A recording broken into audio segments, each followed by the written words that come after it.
Well, it's official. The police have turned into a bunch of pussies.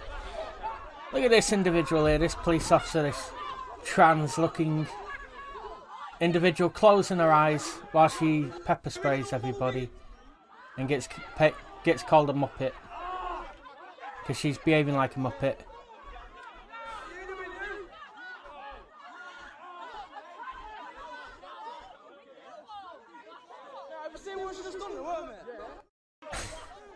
See what she just did? Oh, that's misgendering, is it not?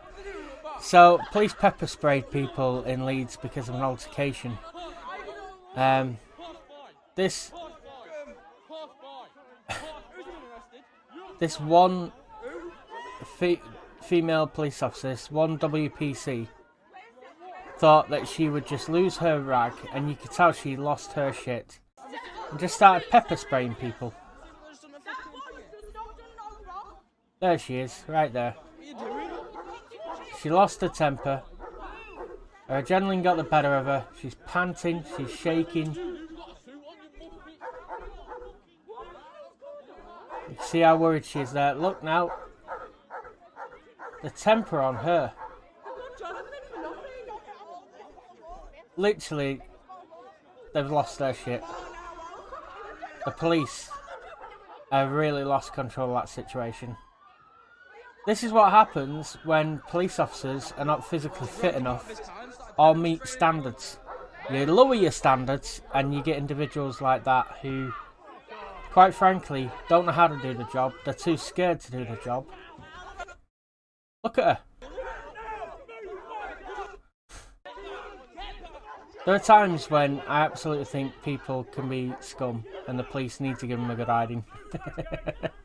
This is not one of those occasions. This is one of those occasions where you look at a police officer and you go, this police officer isn't good enough or fit enough, strong enough, intelligent enough, or calm enough to deal with a situation. Now she's got an officer protecting her.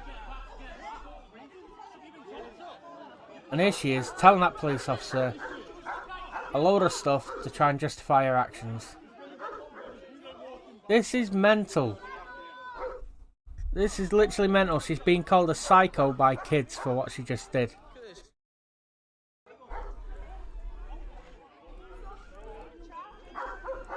If you're one of these coppers, get in the comments. Tell me who this trans lady is. Because now she's crying.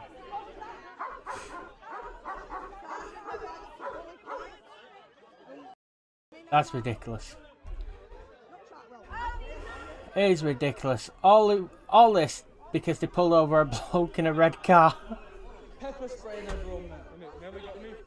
Two coppers couldn't detain somebody from a red car.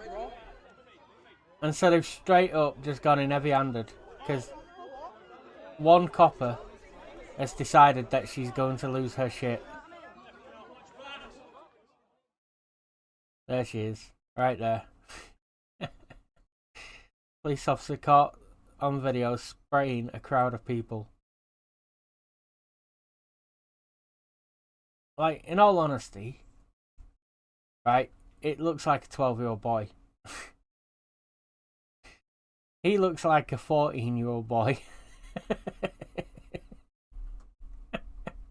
And this is, look at him. Here's Zoolander. Here's Zoolander.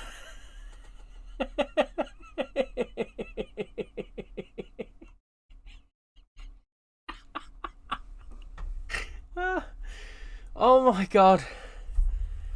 Wow. This is modern day British police right there. Look at her. Oh my god. Wow. Wow, okay.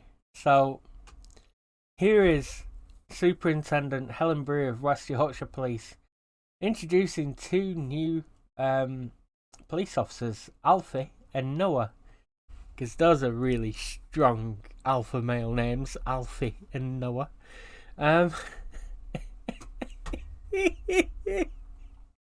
This fucking Harry Potter looking bloke. He's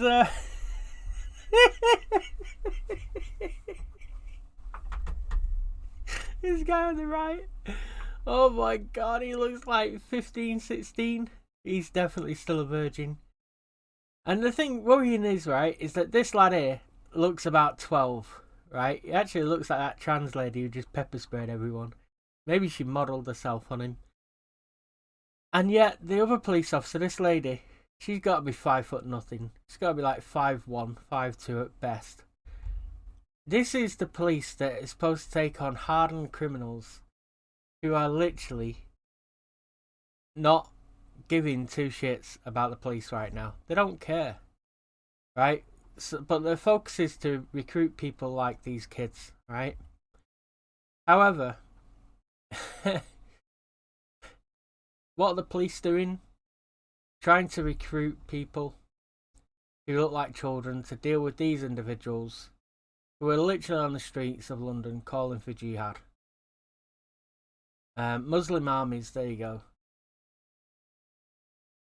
There you go. These racist, anti-Semitic, terrorist-loving, terrorist wannabe jihadis are on the streets of London. Just a week after 1,400 Jewish people were massacred, slain, beheaded babies in Israel.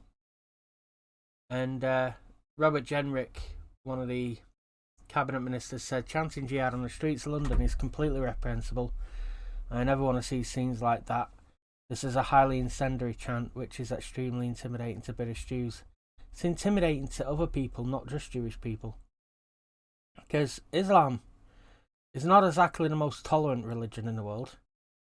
Just dress as a trans police officer and walk the streets of Iran. See what happens. Just all these queers for Palestine. Have you got any idea what Hamas would do if they got a hold of you? Not just throw you off a building, they'd chop your genitalia off. You would be dead. It is absolutely moronic that the hard left is supporting Palestine. And here we have the hardest of the left, Jeremy Corbyn. He's had a bit of a go. Shall we see what Rishi Sunak has to say about him? Thank you, Mr. Speaker. The killings on October the 7th were appalling and they have to be totally condemned, as everyone has done today. The loss, however, of 5,000 Palestinian lives in Gaza is continuing and getting worse.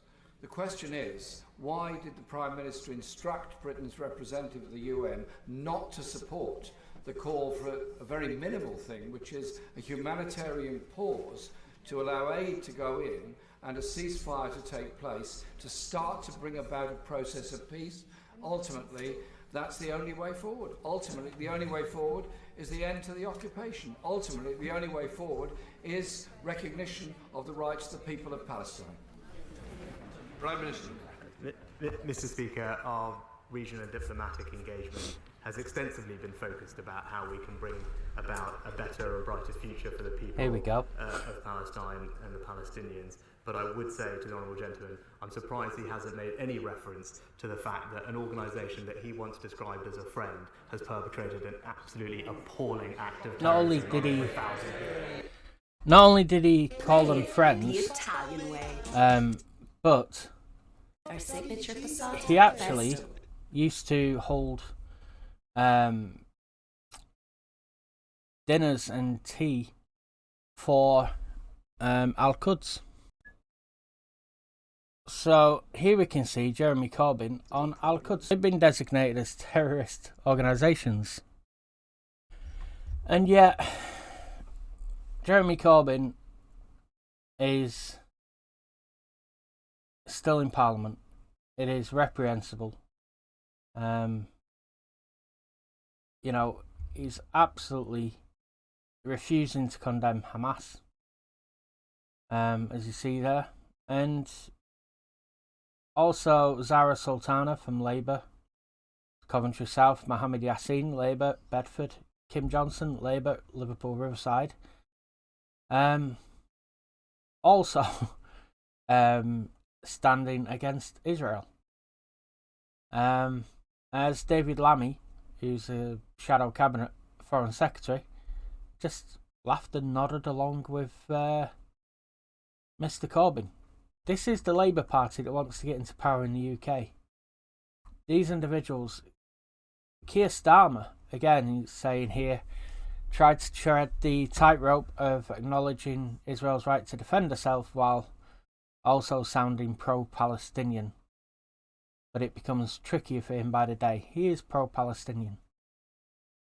And there are those who are quitting the Labour Party as councillors, predominantly Muslim people, because the condemnation hasn't been strong enough from Keir Starmer, even though there's been condemnation of Israel and its right to defend itself. Yeah. And it's sickening, absolutely sickening, that these are the people who could be running the UK soon. A vote for Labour Party is a vote for Hamas. I'm going to say it. There you go. Let me know what you think.